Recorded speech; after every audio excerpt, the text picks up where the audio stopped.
Live from the Export Beer Garden studios, this is the full-length agenda for Thursday, the 13th of April. The Agenda, an alternative commentary collective podcast.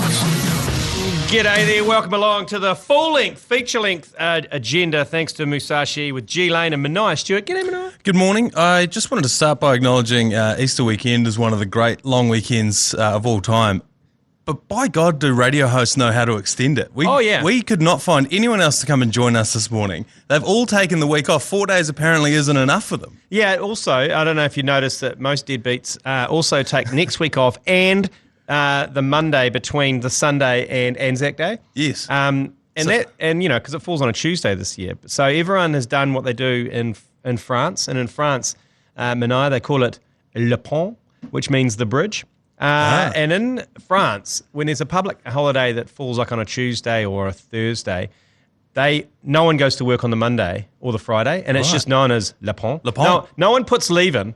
They just don't turn up to work. It's understood. It's so French. It's understood that if a holiday falls on a Thursday or a Tuesday, you take the Monday or the Friday, and no one turns up. Le Pont. Yeah, so it's like Monday-ising kind of a midweek holiday. Yeah. But then also still getting the midweek holiday as well. Yeah. So I understand that, but taking a whole week off between the two, that's a Le Pont too far. It's a Le Pont too far. But yeah, get back to work, you assholes. Righto, cricky, the grades for the longest summer of cricket ever. It started in October 2022, finished in the weekend with victory in Queenstown.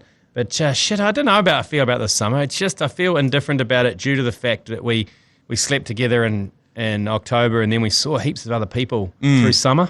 Yeah, that's the part that's really confusing is that hole in the donut that I thought was 1 month. You corrected me earlier on this week. It's actually 2 months. Yeah. I forgot that we played India. I slept with so many people in that 2 months outside of cricket. I cheated on cricket so much in that 8 weeks. I was like sluzzing myself around. Yeah. I was the village bike. Tennis. Yeah, everything. I got into tennis for fuck's sake. Yeah, lawn bowls. Yeah, not so much lawn bowls. But, Did you get into F1? Yeah, I watched Drive to Survive again and just pretended like I knew everything about it. Yeah. But then, then we got back together again in February, and England came along and we made sweet love, and then Sri Lanka came and it felt a bit dirty. It was a hell of a night, though, with England, though, wasn't it? Oh, hell of a night. Yeah. It was a hell of a night, and it brought me back. Yeah. It brought me back into the bedroom.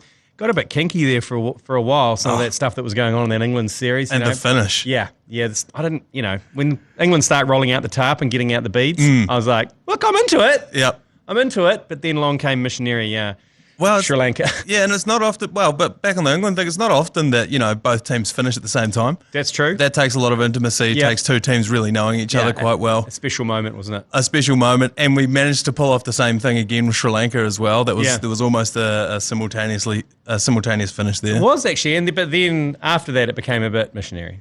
Well, a little bit missionary. There was some selfish loving going on there. Yeah, there was. That's what was happening. But what a finish down in Queenie. Down there at Sir John Davies Oval down there in Queenie. Beautiful but they've changed the runway. They've changed the runway a little bit because I believe they built a diagonal kind of domestic one for Sounds Air and Glenorchy Air. Yeah. And because they've got the usual jet ones that go that way, but the ones at the Glenorchy Air and Sounds Air, like pretty much fly over the crowd. They take off towards, there's like a ski field out there, the one that you can see from the airport. Yeah. I don't know what one it's called, but they just shoot off straight Coronet, up there. yeah. It's Coronet, yeah, exactly. Whereas the jets have to go out over the lake or come in over the lake. And so they're shooting directly over the park. Some of the photos that were coming out of there were incredible. You can always see the pilot waving, like looking down and all going, huzzah, out of the window. Like, or maybe, how good would it have been if a Glenorchy Air wound the window down and like sledged one of the batsmen? Useless! Have a go! Have a go, you pussy! How close? Because I didn't see the game, obviously, due to a scheduling error that saw me sitting at the Queenstown airport for the entire duration of the match. How close were the balls to the planes? No, it looked close, but the planes were like kind of behind the. I'm sure one of the biggest hits in the world would have got close. Yep. But it would have to be immaculate timing to do that. Martin Guptill, 2015. Yeah. And they were only the small light aircraft as well. It wasn't, the jets were taking off a bit further away. Right. But they were noisy. Lee Baker was on commentary. And it was brilliant, actually. He got the Sky Scanner out, or the Sky Tracker, and he was calling departures and arrivals for people that happened to be listening to the commentary. And he goes, well, that's flight QF612 landing right now. We're going through. So it was pretty full on. But the vista tremendous. It looked fake. Like on a really nice day, the Remarkables with a backdrop of blue sky just doesn't look real. No, and that's why I think that we should, like, why are we playing games at the Cake Tin? Why are we playing games at Eden Park? Shout out to them, dear friends of the ACC. Yeah. But we should be playing more games in these beautiful little boutique-y sort of grounds. Don't get me started on Victoria Park in Auckland, because imagine Victoria Park in Auckland, like, can we reach Park? Everyone goes, what about the parking? What if about the motorway? The motorway's miles away from the actual one end of Victoria Park. But you think about England, India, they are two fairly significant populations and in terms of potential tourists from India and England as current tourists. A 5-day test match at Victoria Park is pretty much a 5-day tourist advertising for Auckland. A drone flying over the viaduct to the ground, panning up to the Sky Tower, the CBD of Auckland. Yeah. Like, it is free advertising, and I don't understand why we don't just... instead, we're going to go out to Colin Maiden. Yeah, but like, have a think about for a test match where you can come in and out of the match throughout the day, pop off for lunch, walk straight back again. Totally. It would be such a week rather than... Because people at the moment don't go to test matches because, like, you don't want to sit there for 5 whole days. No one does that. But if you've got, like, town just over there, the viaduct, as you mentioned, all these things that start springing up around it, we'd be down there dishing out hats. And it's surrounded by corporates. Like, let's be honest, a test match probably is... If you've got corporate hospitality, it relies on it. Yeah. You got Spark. You've got, I think, Sky TV, even based down there. Certainly ANZ. ANZ, Kiwi Bank, Air New Zealand, up further us, where we're based just up the road from it. And then you've got all of ASB down the end there. Yep. Like, it just, Datacom goes on and on and on. Yeah. So anyway, I've gotten on the bandwagon of Victoria Park, but apparently it's a proposed staging area for the second crossing of the harbour, so no one wants to develop it. Okay. So that'll happen in about 2090. Yeah. But give us a goddamn cricket ground in the meantime. Yeah. So we're dishing out grades for the longest summer of cricket ever. Is this grades for each player or for the summer itself? I think for the summer itself. I'm out of 10, I'm giving it purely on results, I'm probably giving it a 7 out of 10. Like, it didn't get me hard. No. Although the English test certainly, as we discussed. Yeah, that's what's got it a 7. Otherwise, I probably would have given it a 7. I think for me... I base everything off vibe. I'm going to give it a B-. It was fine. There were a couple of great games. There was one, obviously that English test we talk ad nauseum, but that's probably an all-timer. And the Sri Lankan one. The Sri Lankan one was great, but it didn't quite have the same vibe of the English one. Yeah. I worked at a mainstream sports media station here in New Zealand at that time. Yeah. And even they had the Alternative Commentary Collective's coverage of that game, and everyone crowded around it. So I think that one really captivated the nation. So that's bumping it up from what otherwise I think was a C. Yeah. Just because people forgot about it halfway through that 2-month gap. Yeah. We cheated on them, that's what I mean. Yeah. I know it wasn't a serious relationship. No, well, it wasn't. We hadn't put a name on it, but, we both still feel weird about it. And they keep bringing it up every time we're in an argument. So, B- for me, I think. Yeah. Okay, and Pakistan series kicks off Friday night. Not bad kickoff times, 9 o'clock at night. So you can get a wee steam on, during the day. And then once the partner or the family or the kids go to bed, you can just park up on the couch. It's on Sky Sport. No, that's actually a great time. When's the first game? So Friday night.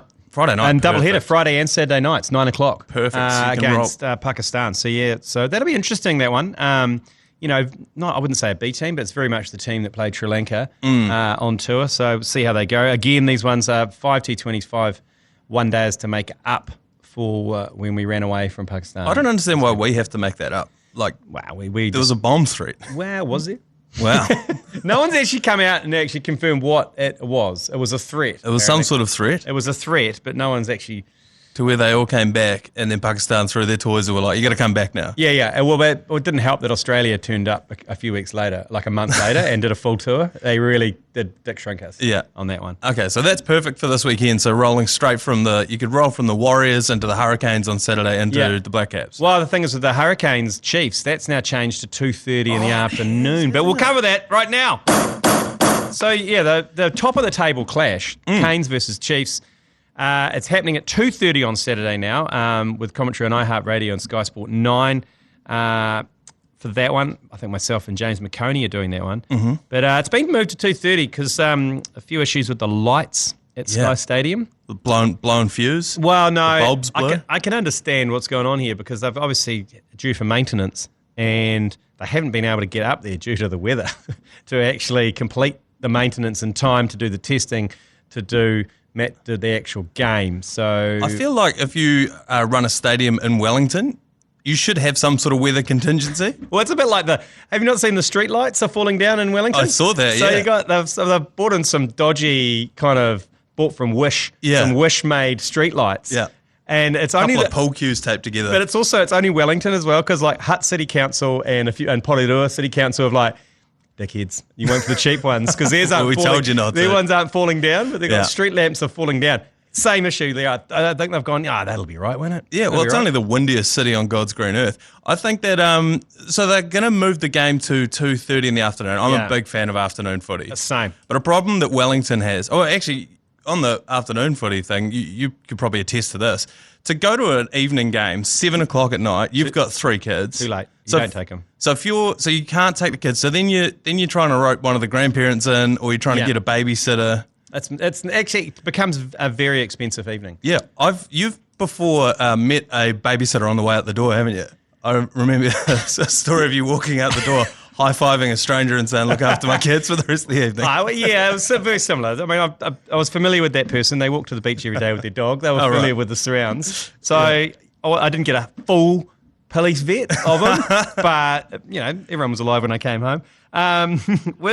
The afternoon also with 7 o'clock. Basically, if you take your kids, it's an ice cream gone at halftime. Yeah, that's all it is. It's have an ice cream at the rugby, leave at halftime. Yeah, but 2:30 is awesome because you can actually feed them some yellow food at about 5:30. Once the game's done, you get home, bedtime, boom, you're a hero. Couple of beers yourself as well. Beers yourself. You're in a little rosy little space. And job's done. Yeah, but she's not cheap taking all the kids to the footy, I'd imagine. Shit, no. Once you want a couple of beers and they want chips, now how come he got chips and I got chips and he wants a hot dog, she got a hot dog? Tell you what makes it cheaper, and that's getting them to smuggle piss in for you. That makes it cheaper. We went into the cricket once with my 2 kids with their lunch boxes and they had water bottles on the side. Yes. Straight vodka. Oh, tremendous. But, when you got a little kid going, opening up his lunchbox to some security guard, he's like, yeah, right. I remember smuggling a bottle of Coke that had bourbon in it in for my dad. I had no idea. Yeah. And I went to take a... we've all done that. We've all done that. Yeah. The shock of your life. That'll wake you up. Yeah. I've done that with gin. Oof. We were watching the World 11 down there at Jade Stadium. Might have even been Lancaster Park at the time. Yeah. And it was the most enjoyable game of my life after that little swig there at about 11 years old. Also... we've actually talked about it, but we've now got the Peter Gus stubby coolers. Actual stubby coolers. Tremendous. With Peter Gus on them. So jump on the ACC shop, 3236, text shop to 3236, and you'll get a link. The Peter Gus stubby coolers. We've got to send a bunch to the Chiefs, actually. Yeah, we'll have to. So they can get involved. But it's got a great little cartoon picture of Peter Gus stubby cooler. Look forward to him bending the canes in half. Yeah. Just on that though, like if you are the Chiefs, the Hurricanes play in front of an empty stand every week. It's too big, that stadium, and the seats are yellow, so it's so obvious that it's empty. So why not send it up to Yarrow Stadium in Taranaki? I think that one's been condemned. Oh, has it? Yeah, I think there's earthquake issues with that one. They have to play out somewhere out in the Wops. That hasn't been played at for a while, Yarrow. But I just think send it up to Taranaki, play it in a paddock somewhere. People will pack it out. Hawke's Bay. What a Hawke's Bay? Do them a favour. What a Hawke's Bay do them a solid. How much do they have to go through to get a game up there? Yeah, or do you flip around and go back to the Tron and go to FML Stadium? Just let's just go there. Probably get a bigger crowd at FML. Yeah. I was saying this yesterday, I would rather sit in a packed out 10,000 seat arena than sit in an arena that can seat 40,000 with only 10,000 people. Yeah. The vibe's just awful. Totally. So that game has now been brought forward to 2:30 because of light issues. I've been involved I used to work at FIFA way back in the day. This is probably about 12 years ago. I worked at FIFA and I ran the Club World Cup in the Middle East. Yeah. So I can sympathise with this light issue because we had similar light issues in the Middle East. I was working for FIFA and I had to do an inspection of the first stadium that was going to host the first game of the FIFA Club World Cup. And I had all of the stadium staff there various degrees of stupidity involved in them. Yep. And they just installed new hot strike lights in the lighting system. A hot strike means you can turn them off and on when they're hot. Like the Optus Stadium over in Perth. So sometimes, you can turn them off and on. Because with cold strikes, you've got to wait till they cool down before you strike them up again. Right. So it can be like a 10, 15-minute wait. Yep. So they had all these new hot strike lights, and they really wanted to show them off to me. Of course. So I had a lux meter in the middle, and because you had to go in the field and you measure the lux in different points of the field just to make sure it's consistent. And then they say, they were like, Sue, would you like to see the hot strike lights? I'd love to, mate. And it was like, we've just had them installed, and they turn them off, pitch black. And then the guy on the radio is like, and on. And they go, bing. And I reckon about 40 lights all exploded. And they were like popping like anything. And they were like, there was a lot, I can't understand Arabic obviously, but there was a lot of, I reckon there was a lot of Arabic swear words being sworn into the things as all these lights were like 20 grand a pop would just go. So I could understand. I was like, oh shit, I'm glad we didn't do that before the first match. Yeah. Because I was planning on blacking out the stadium and doing lasers and everything and then turn the lights on again. To 100,000 people. Yeah. So we they replaced, after they spent another couple $100,000 replacing those bulbs, they decided against going for the full blackout. So maybe that's what's happened down there at the Cake Tin. Yeah. They've just gone, look, do you want to have a crack at it? Yeah, go for it. And just blowing every single light bulb. I reckon, but knowing some of the people that were working on the stadium, it was called the Al Jazeera Stadium, Mohammed bin Zayed Stadium, home of the Al Jazeera football club. I'm pretty sure. Football club? Yeah. Oh, no, it's not Al Jazeera. Is Al Jazeera a place, not just a TV station? Okay, cool. But I'm pretty sure they put the wrong bulbs in. Rightio, F1. I don't know. I mean, everyone's an F1 fan now. Thanks to Drive to Survive. And also that turnout at the Sweatshop Brew Kitchen for that Melbourne Grand Prix is massive. There's another one coming up there, by the way. The next one is the Japan Grand Prix. That's happening there, and then we're doing the Las Vegas Grand Prix at the Sweatshop Brew Kitchen, but that's besides the point. Toto Wolff is quite a big star of Drive to Survive. I had to look him up. I haven't watched Drive to Survive. He talks like Arnold Schwarzenegger. Yep. And he's very good looking. He's very smooth. He's in a massive war with Christian Horner, who's head of Red Bull. Right. They've got this like little kind of lovers tiff going on the whole time.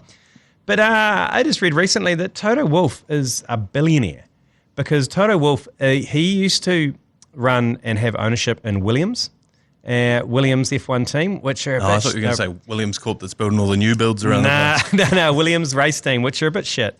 And but when Mercedes decided to rebuild and about 15 years ago to get seriously into F1, 20 years ago, they approached him and he with a really amazing offer and he said, nah, I can't. I've committed to Williams and I've got an ownership of the race team. So Mercedes went back and went, how about we give you 33% of the Mercedes F1 race team and we'll invest this much? And he's like, Yep, I'm in. So he owns 33% of that F1 race team and they turn over $450 million a year. Jesus. In revenue. They've grown their profits, I think, $50 million in the last 3 years, mainly due to kind of sponsorships, probably Drive to Survive. I was going to say, what makes them money? Because they can't pack a whole lot of spectators into the grounds, can they? It's TV rights. It's because they get a percentage of the TV rights, and because they've won it for the last few years, plus he's on $25 million a year, that's his salary.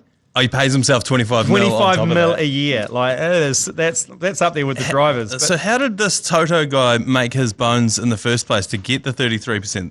So he was a race car driver, and he was a bit of I think he's from Austria, and he had some astute investments at the start, but he was originally a race car driver that got into management. Oh, right. He didn't just bless the reins down in Africa and extract some blood diamonds. Because look at the average US viewership. Has gone up. In 2017, it was only 500,000, just over 500,000 people in the US per race used to watch it. Now it's 1.2 million, so it's kind of doubled in that time. And there's a lot of money in that. And so the F1's owned by 33% by Toto Wolff. Yeah.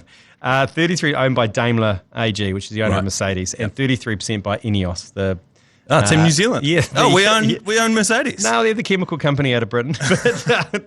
And it was last valued at $1 billion, the team. So means that he's got, he's almost 500 million worth of that. But Toto Wolff also has a salary, also co-owns a racing driving management company.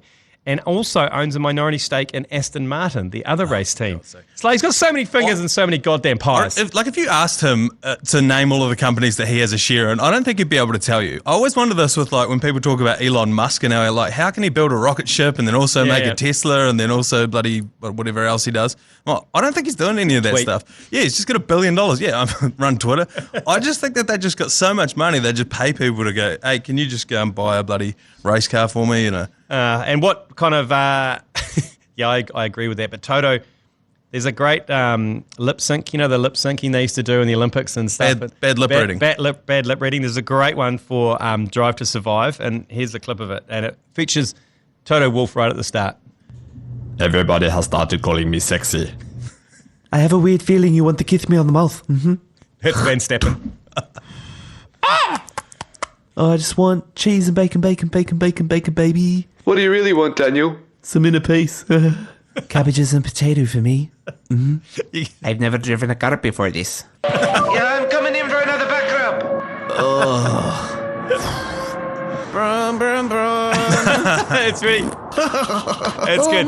You got to watch it. Get on the Instagram. It's on there. It's pretty funny. But the Toto Wolff, everyone is saying, I'm sexy. He kind of is. I looked him up. He's 6'5". Mate, and he's ripped as well. There's one scene of him in the gym working out. And he's ripped, but he also flies around in a private jet. He's worth $1 billion. So that's hot. He's hot. UFC. Obviously, Israel Adesanya beat the living shit out of Alex Pereira. Well, he didn't really, did he? Well, he was getting the shit beaten out of himself. Well, it depends if you believe him that he was foxing. That he's been releasing footage, or footage has been released this week, in the last couple of days, of him sparring and training for this exact punch that he threw. Really? Yeah, and how he was talking. He talked in interviews after the first time they fought that he knew what he was going to do differently, and then they spliced that with exactly what he did.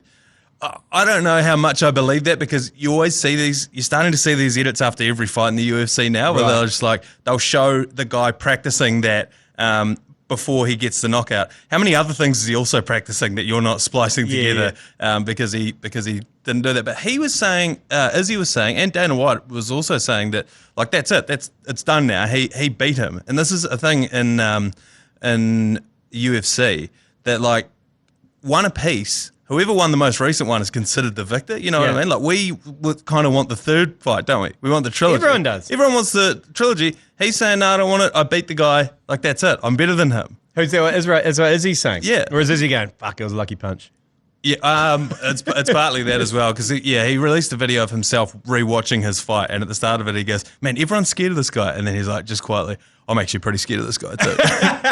He's a fucking scary dude, Alex Pereira. Yeah, he went down like a sack of shit though, didn't he? Oh yeah. Like that was like right on the money. That first one, and then the second one, and boom. Yeah. Now I don't know what else, and it was a phenomenal. Just the whole performance, the taunting at the end. What was the Hunger Games? What was the Hunger Games thing? So that's what Alex Pereira does before each of his fights. When he comes out, you know, Israel does like a dance. Yeah. This is what he does, Alex Pereira. And so Izzy did that to him. And he was saying that he had actually talked to the ref before the fight, and he's just like, hey, when I knock him out, can you just give me a moment to, do my celebration? I'm not going to hit him again, but just give us a chance. And so they did do that. I don't know what's next for Israel Adesanya. Like, there's no one else that anyone really wants to see him fight, except for Alex Pereira again.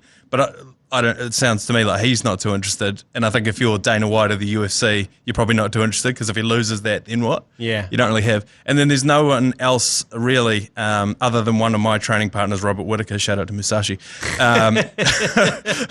who people really want to see him fight. So he's a big anime guy, massive into his cartoons. Why doesn't he just get a cartoon made about him as the main character? An anime cut, and just make billions of dollars. Yeah, that's good. Right off into the sunset, and not have to punch people in the face in your undies in front of millions of people anymore. That's so true. Also, let's not forget his full possum he did in front of Alex Pereira's son. Yeah, that's petty, isn't it? That is petty, but I love it. I love how petty it is, because obviously it was revenge for Pereira's son doing the same to Adesanya when he got knocked out in Brazil. It was like a decade ago when that happened. Yeah. So I don't know how old the kid is now. Oh, because he's like a teenager. Wasn't he 10 when he did it originally? So yeah, it'd be like late teens. Yeah, I think the kid would have enjoyed that to a degree. Yeah, you know? I think so. With enough water under the bridge, you'd be like, okay. Just make sure his dad's alive first before he potentially celebrate. The ref just about took him out as well when he dropped. The ref's arm was like right there. Well, he went to get him out of the way and he dropped down, didn't he? Yeah. It was quite a hard drop too. Oh, he committed. He totally committed. Because it's quite hard to commit to a drop with your arms next to your hips. The only way you can do it is if you've got the energy of a man that's just knocked out his mortal enemy in front of millions of people in your undies, having been knocked out before in front of those same people. TAB, good punt, good punt, good punt, good punt. So what's the game day good punt this week for the agenda? Yes. On the TAB. Obviously, we've got $100 worth of bonus bets to spend this weekend on a sporting event. And once it gets to $1,000, we're going to give that away to 10 lucky listeners, $100 each. So we're just working on the pot right now. So what are you on? The pot's at $601 at the moment. Woo! So I'm going to try and fill it up in one fell swoop here. That game that we were just talking about. Sorry. So we did quite well, didn't we, last week? Yeah, we did. We got, it was actually the week before. The Warriors 1-12 was what really filled the kitty up. And then Canes, we got Canes 13 plus. Canes 13 plus. Izzy won us a bit of money as well, not a whole lot. We're at about $600. I'm looking to fill it up. I want to make us that other $400 right this weekend on the game we've just been talking about, Hurricanes versus Chiefs. We are going over 69.5 points. In total, the whole game? In total, the whole game, yeah. Nice. So my only issue with this, so both teams have been scoring 30s, 40s for the entire tournament. The only issue is a lot of those 30s and 40s have been against those Australian teams. So this one's going to be a very tense affair. Yeah. So that's the only thing that makes me nervous about it. But 69's always been a good omen for the Warriors, for the ACC. It also rounds out our account to that 1,000. This is a huge omen bet. Oh, right. So if this comes in, it's 1,000 and we release the funds. Yeah, release the funds. Oh, superb. That's an interesting bet because the Chiefs have good defence. That's one of their strengths. But if they go to the bench, they seem a little bit weaker. Yeah, they do. But that's the other thing is that, like I said before, this is just going to be a real tense game because both teams will be playing not to lose as opposed to trying to win. So despite all of that, I've put the bet on already, so don't try and talk me out of it. Okay.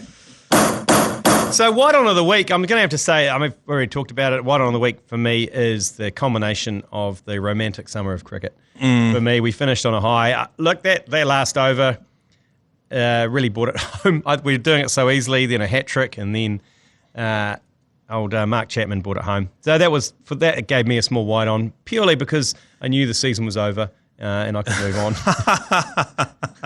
More because your relationship has been salvaged. Correct. Now my marriage is back on the rails. Yeah, for me it was Israel Adesanya. I think in this country we still have this weird thing where we don't realise how big Israel Adesanya is. We're sort of starting to get it, but the mainstream media don't really report on it. Whenever he wins, mainstream media, mate. Yeah.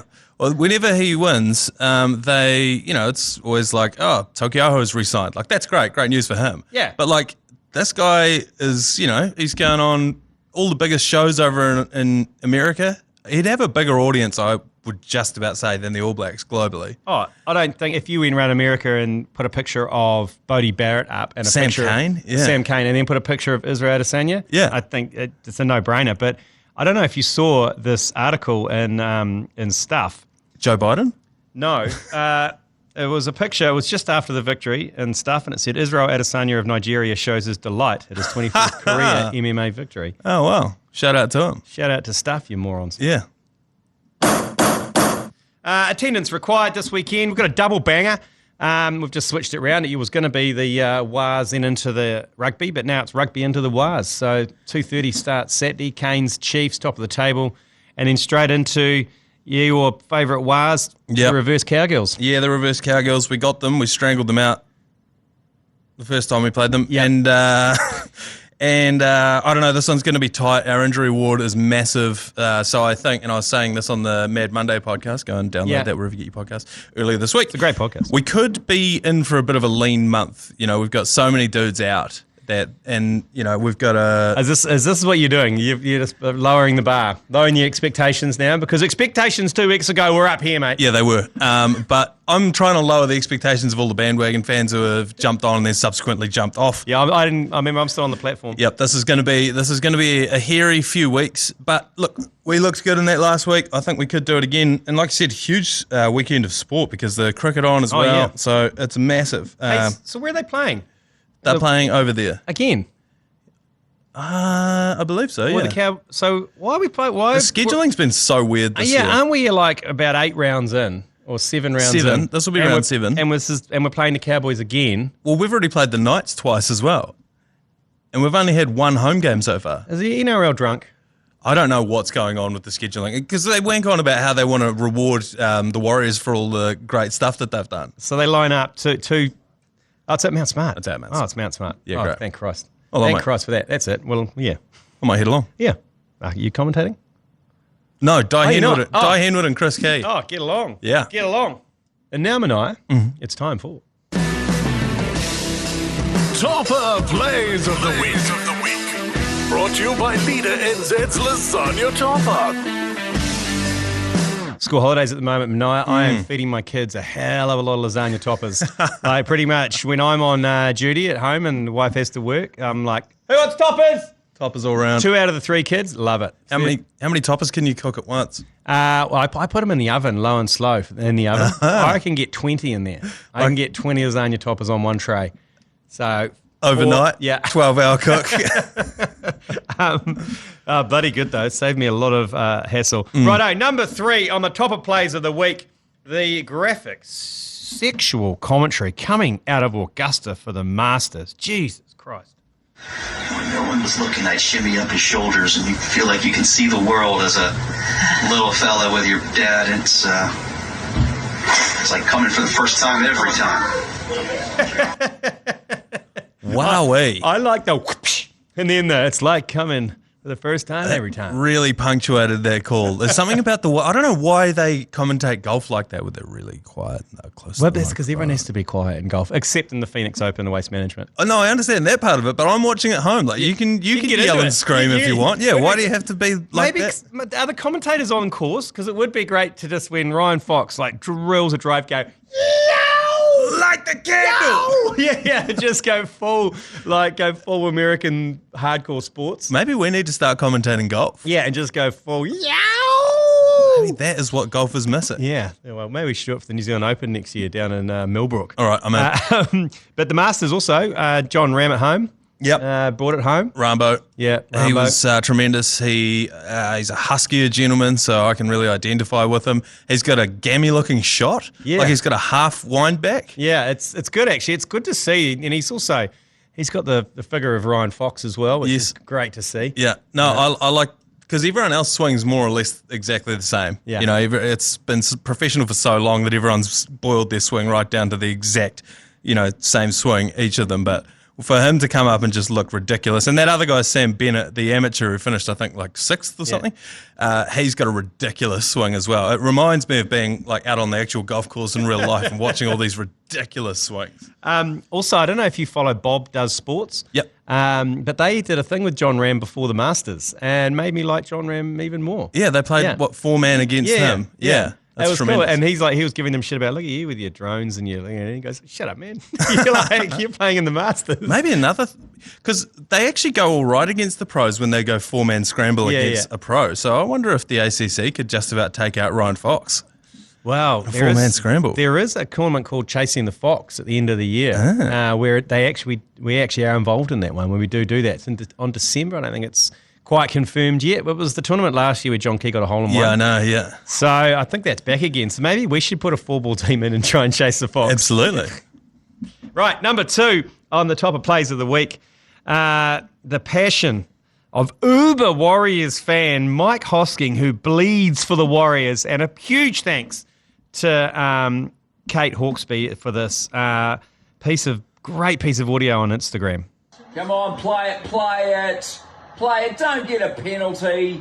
Oh, play it, you fuckwit. Come on, don't be a dick. I love it. I also love it how Kate sneaks up behind him and like films him, and he's usually got a bucket of some expensive champagne. No, it's red wine. It's usually got it. Mate, it's probably some Barossa Valley Syrah or something that he's got a bucket of, and he's just swearing his head off. Yeah, he fucking loves the Waz. Well, this is the thing. At least he's an authentic fan, because you would think like Mike Hoskin doesn't really scream grassroots Waz fan. He reckons he's been on from the start. I believe him. He's an original. Because part of being a Warriors fan is the pain that I heard in his voice when he was just there. Let's hear it again. Come on, play it. Don't get a penalty. Oh, play it, you fuckwit. Come on. Don't be a dick. The only thing is the venom in his voice isn't really backed up by, like, I can't imagine him running out there. You know what I mean? No. Who would win a run at straight contest between Jason Hoyt and Mike Hosking?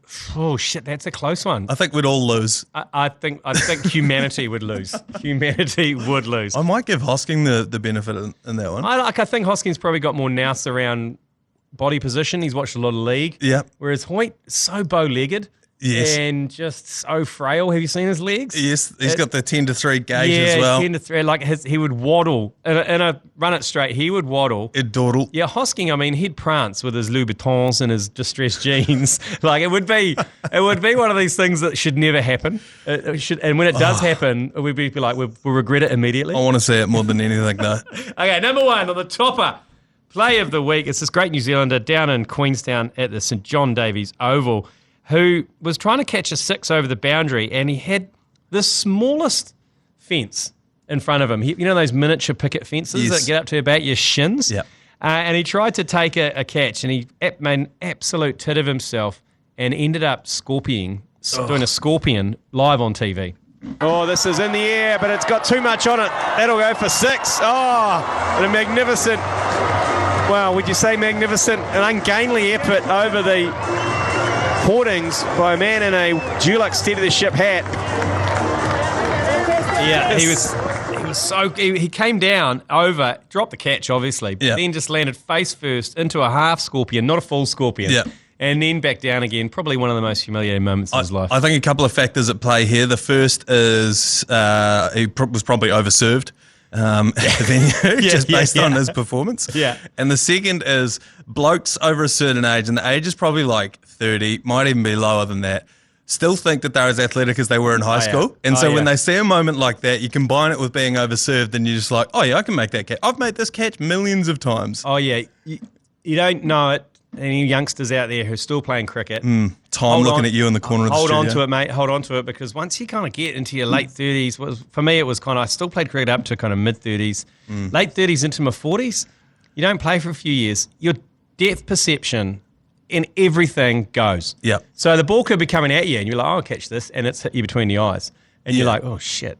you know when you see an athlete at the end of their career, a professional athlete, and they've just lost half a step? Yeah. It's that, but times a million. Yeah. So you can still see the play that you were supposed to make. Yeah. He could still see the catch that he was going to make, but his hamstrings are 2 inches shorter than they were. You know, his shoulders have rusted shut, his back's seized up, and in the end, he just scorpioned himself. It's like watching the Movember 11 versus the ACC 11 match at Eden Park for testicular cancer awareness.